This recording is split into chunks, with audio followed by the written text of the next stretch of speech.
Let's continue our spec adventure in Warcraft 3. The main rule is to use only one unit of each type, including one hero and one worker. The first mission of the Undead Campaign is pretty simple. Just run around with artists and collect all the accolades. But more importantly, I need to collect all possible items for artists here. To help us, there will be a ghoul, Gary the Ghoul. I will use Gary to draw the enemy's attention while Artist collects this mana potion. Thanks, Gary. I also need to take 2 large potions from these Captain Gods. For that, I use Death Coil to damage them, but it takes just some time for mana regeneration. Also, I killed this assassin to get the spider ring. It's not very useful, it just sounds cool. In the city, there is a second captain, so I have to hide every time to get more mana safely. And that's the end of the mission. The second mission is much harder than it sounds. I need to kill 3 paladins and Uther.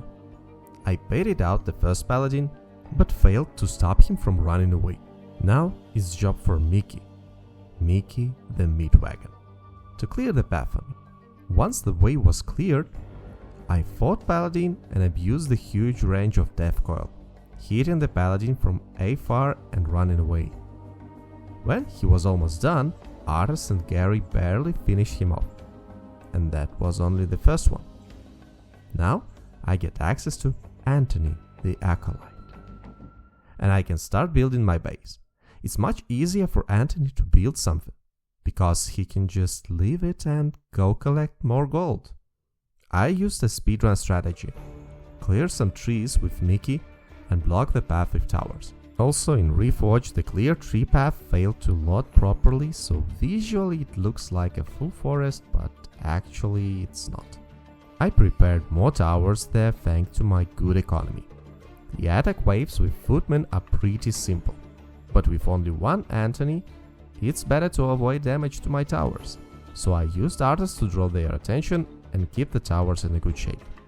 I went exploring with Arthas and Gary and found some rocks. There's one big rock, but I can't deal with him yet. Time to go for the second paladin. Once again, Death Coil is just too good. And here's the trick. When paladins cast Holy Light, they reset their default position to where they cast it. I use this trick to drag him out of his base, avoiding his whole army.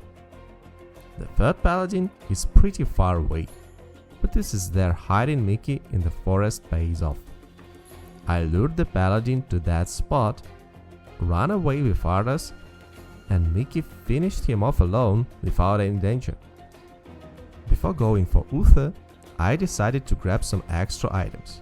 There were mages with Voodoo Doll for intelligence, and it was finally time to deal with the big rock. I built a necropolis and some towers nearby. With their help, the rock went down, and I got the Pendant of Mana, which increases mana by 150 points. Now, I had to deal with a blue base, which kept sending footmen. I started damaging their only barracks because they can't repair it without workers. And after 15 minutes, they just stopped production. I guess the AI ran out of gold. Finally, I baited out Uther. He refuses to come any closer than a certain position. So I just spammed Death Coils, and with Gary's help, I finished him off. Will the third mission be easier? Not at all. I immediately sacrificed my unwanted forces and prepared for the first attack from Sylvanas. But she wasn't very quick. Only after I reached the Knolls, she finally decided to arrive. Strange. I built up more defenses and started collecting important items around the map. Everything was smooth until the enemy massed too many forces, including ballistas. At first, they weren't a big deal, but together with other units they became overwhelming. From speedrunning this mission, I learned a cool trick. You can build a necropolis here, then use a Scroll of Town portal on this island, and it teleports you across the river. letting you skip the base and all the triggers.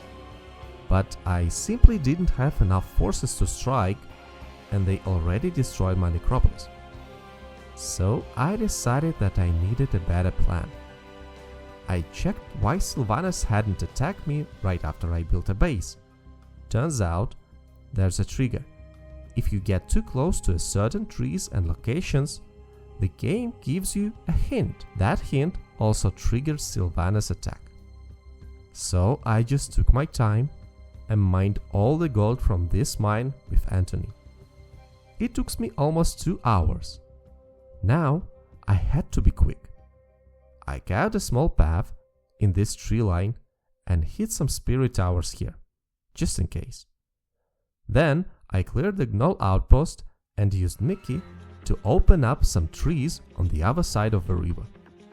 Once the path was ready, I built a necropolis and teleported across. Now I was completely hidden from the enemy. I set up another necropolis here and began stacking cigarettes.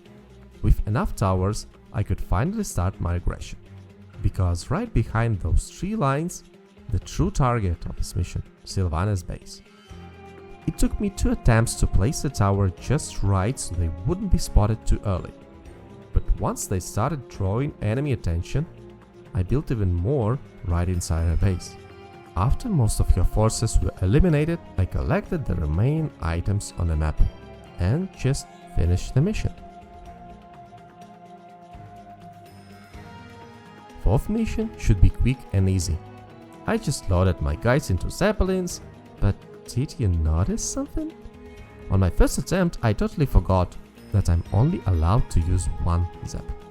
My speedrun habits made me think more about speed than unit count. So with Ardas and Gary, I barely managed to clear the first key. Luckily, Sylvanas got stuck somewhere in the middle, but beware of elven workers. They can instantly repair the boxes with keys. After finishing the first, I sent Ardas back to clear the gate defenders and build a necropolis. For the second key, I brought Mickey, since Gary didn't survive. It was faster, but I paid with Mickey's life. Workers are much more active here, so you need to control them. For the last key, I tried a speedrun strat. Just hire the sappers and blow up the box. But on hard difficulty, everyone immediately focuses here. I was so eager to finish this mission that I hired 2 sappers, but even that wasn't enough. I had to actually draw half of the enemy base away so my sappers could reach the box. Ardas, with almost no HP, teleported directly to the objective.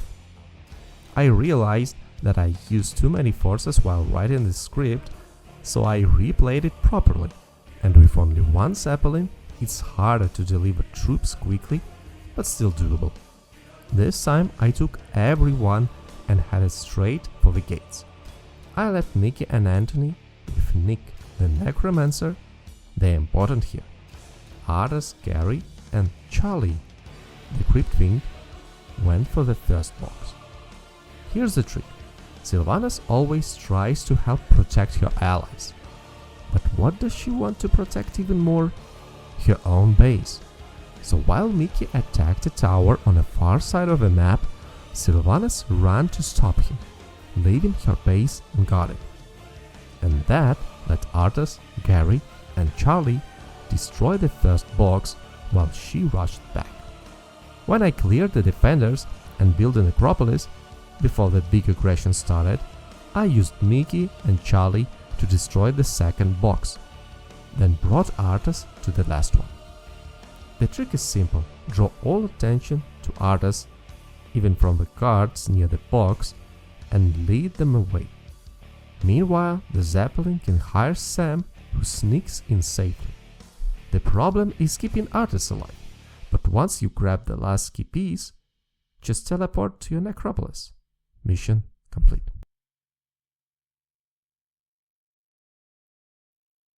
In Mission 5, we need to stop Sylvanas' messengers.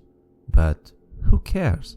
I just took Ardas, cleared the golem, grabbed a potion of invulnerability, and went straight for the city. Sylvanas gets teleported there anyway, so I just killed her with death coils. When I took Barbara the Banshee and ran straight through the city, I hit Barbara near the fountain while Arthas smashed down the gates. Behind them there are some guards. But you don't actually have to kill them.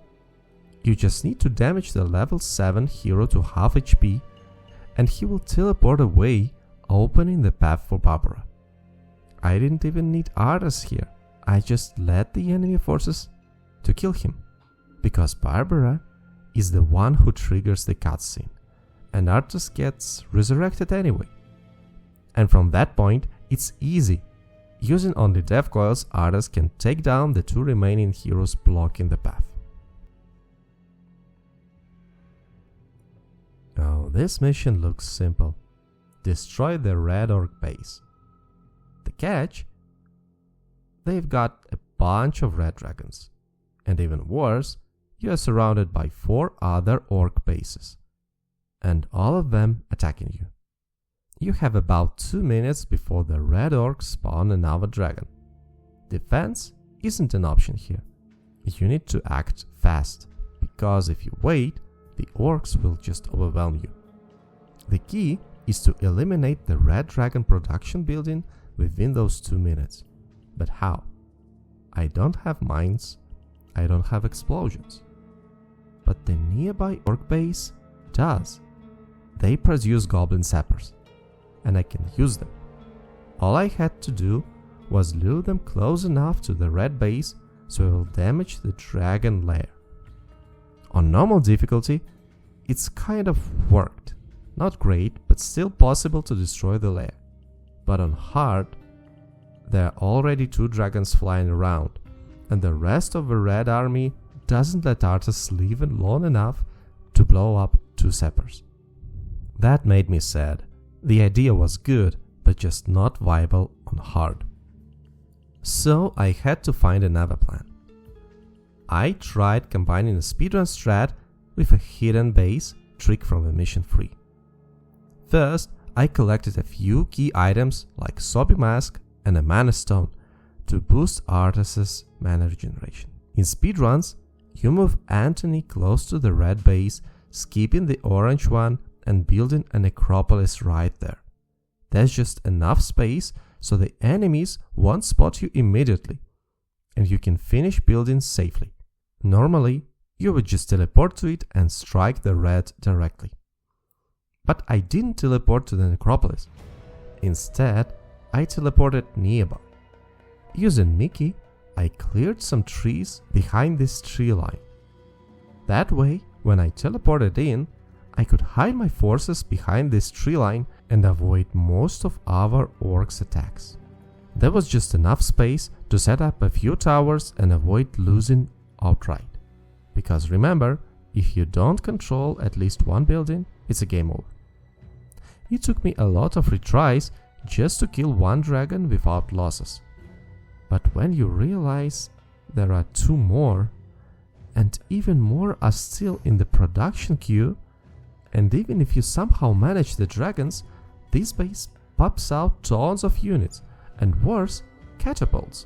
Their range is unbearable. And even if you destroy the dragon lair, you are still stuck with 3 fully active aggressive orc bases constantly sending armies at you. Hiding doesn't work either, because one of the orcs has zeppelins and will always find you. Sure, you can try to prevent it, but not perfectly every time. At this point, it feels impossible. I tried to act faster, rush into my position. Still not enough. I needed more gold. So I went back to the previous mission, spent more money to buy Scrolls of Town Portal, so I can sell them on next mission and get almost 900 gold per full stack. I barely managed to get those scrolls because my base were attacked at this point and I barely defended. And from this point I returned to mission 6. And still, it's not enough. I could build more towers, but space was already gone. Aggressive orcs wouldn't let me do much anyway. I needed more time, more money, and a way to deal with all those orcs. So I started studying this mission, and quickly found a solution. After the first minute, the first orc hero arrives at your base. But what if I don't kill him? What happens then? From earlier attempts I noticed that if you hit him with a death coil and then run out of his vision, he uses mirror image and just stands there, doing nothing. So I tried exactly that, killed his army, left only him alive, and waited. And yes, for the full 10 minutes, there were no attacks from the other orcs. Their bases were still active, but not aggressive. With this trick discovered, I started a new attempt. On his attack, I pulled the hero away from the main roads with arrows and just left him there. Now Anthony could safely mine the gold for the 2 hours straight. I was completely safe. And I actually went AFK and played some Titan Quest in the meantime. 2 hours later, with full gold, I was ready to start the invasion. I moved Anthony between the red and orange orcs and built a necropolis. Once it finished, I immediately sold it because all I needed was the plagued ground to place towers. When I built my defenses, brought Arthas, Mickey and Felix, the Frostworm, my 3 key pieces, on this chessboard. This time, the fight against the red orcs went much smoother. I carefully pulled small groups of units and smashed them, keeping my forces intact. With towers going up one by one, I gradually crushed almost everything in this base. But I wasn't done. Arthas still needed the orc hero books, so I bought more scrolls of Town Portal and began hunting them down. Arthas could solo every orc hero with Death Coil, but all orcs already active now, and they tried to punish me by sending armies to my towers. I had to stay careful. One by one, Arthas killed the orc heroes, collected their books, and grew stronger. Finally, with the last orc defeated, I could finish this brutal mission.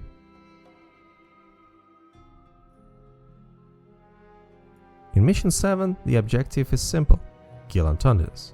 But honestly, Arthas alone is already too good with his death coils. And we just got a new crew member, Alan the Abomination. Alan's job is to tank incoming forces, keeping the towers safe, while Arthas does all the real work.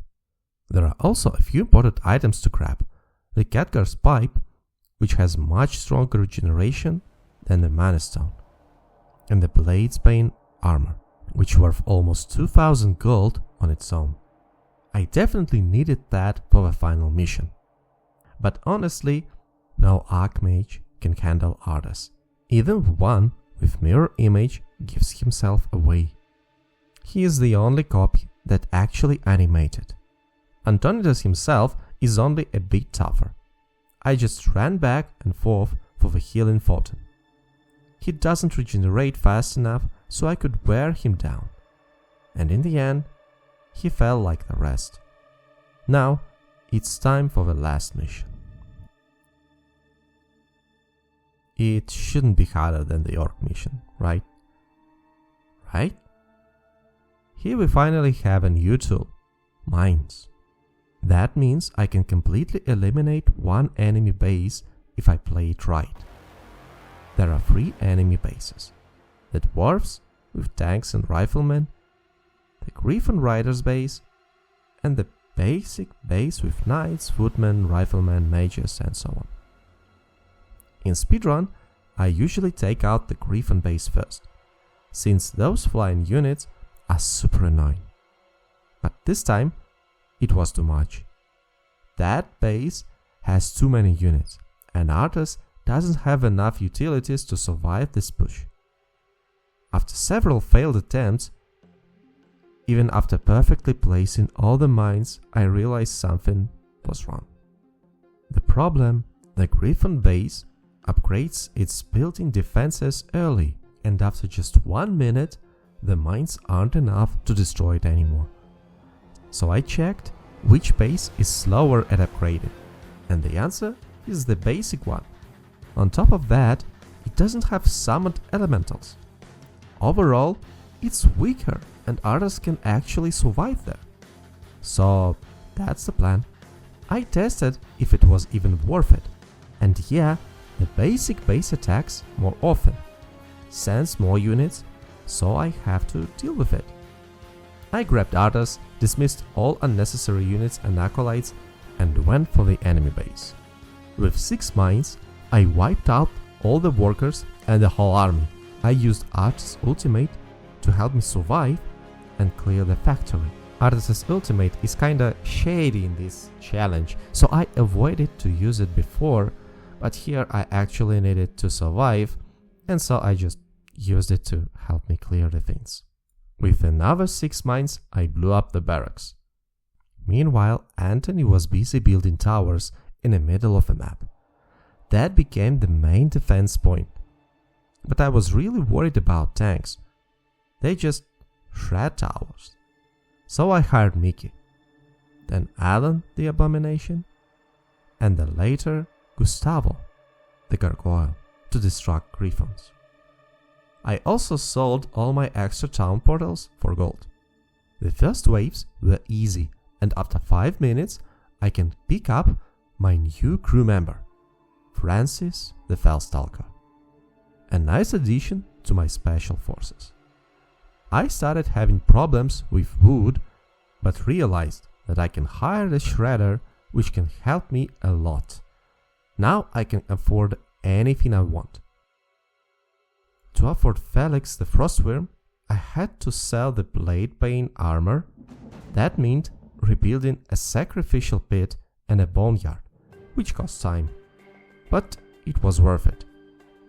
The biggest problem were tanks. I had to intercept them early before they rolled over my towers, because it might be a disaster if they managed it to get there. But if you catch them, it's funny to see how they cannot reach my towers and just become stuck. Gyrocopters and riflemen can snipe my squishy guys if I didn't catch them fast.